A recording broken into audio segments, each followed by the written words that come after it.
G'day, David here. Some people get confused about wind ratings. What strength should their structure be engineered to? In Australia, it's fairly simple. We've got Region A, which covers the whole of interior, between 100 and 150 kilometres to the coast, and below the 30th parallel, which in the east coast is Corindi, in the west coast it's Green Head.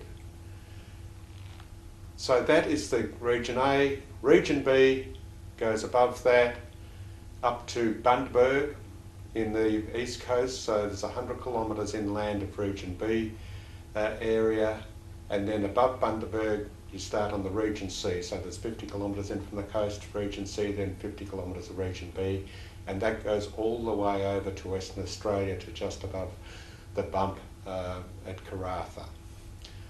On the west coast you go from Green Head in Region B 100 kilometres in from the coast for a couple of 100 kilometres, then you go to Region C 50 kilometres in, 50 kilometres of Region B, then another couple of 100 kilometres up the coast. As you go around the bump in the Western Australian coast, it goes to a Region D.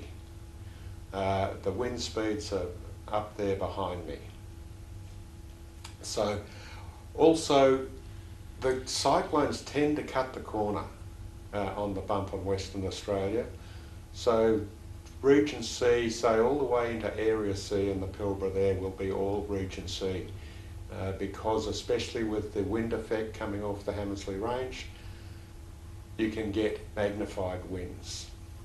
Within 10 kilometres of the coast, you need to go up a rating.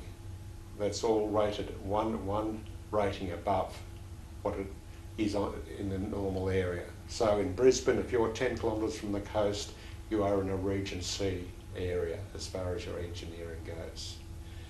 Be aware of the terrain on top of hills.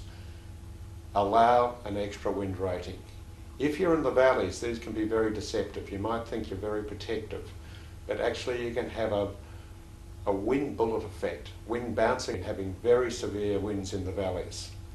Have a look round, have a look at the trees, see if you can see any excess damage. If you're worried, go up a region. To find out what your wind rating is, have a look at the wind rating map, then go to the council, they'll put you onto the local engineers, the building engineers, check out what is required, because some of the councils require a rating more or less depending on what the winds do in their particular area. But it's really a point of looking at the environment where you are, anticipating what your winds are going to be, and then have your structure rated.